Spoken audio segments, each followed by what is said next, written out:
来讲，今年的过年会有超过4万人来回国，防疫旅馆是大家相齐来抢订。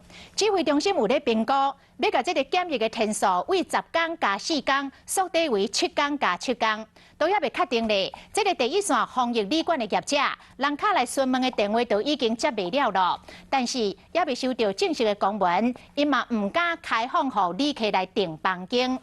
这个观光局嘛按算伫等一个尾暗这段时间，要来推出着防疫旅馆查询的平台，予有需要的民众会当随时来掌握着倒位还阁有空的房间。7+7没有哦，目前还是维持在10+4哦。拢是你问讲7+7敢有开放订房间啊？平均1分钟超过5通电话，和本来已经真无用的防疫旅馆更较无用。我们现在都还没有收到政府的相关公文哦。的确是从14天到10+4，或者7+7。真的造成我们很大的后勤工作的一些困扰跟繁忙。过2个月尾才过年，不过12月份的订房早就已经客满，更加免讲1月份过年前早就互人订了去啊！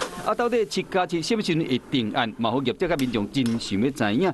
观光局赶紧推出防疫旅馆查询平台2.0版，估计今日尾暗就会开放上线，提供民众查询。12月25到1月31日空房，以红、黄、青灯来显示。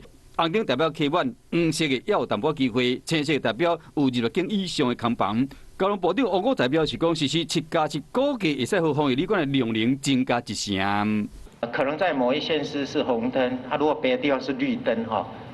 在这个第一个是空间上可以做一些调配，从空间跟时间分配来分散这个需求。想要找明年1月初防疫旅馆，这阵花莲要5成的空房通订。但不能要住跨县市的房间，交通甲往回时间爱阁考虑。到底7+7敢是过年防疫量能的解决方法？就看指挥中心会提出新款的配套方案。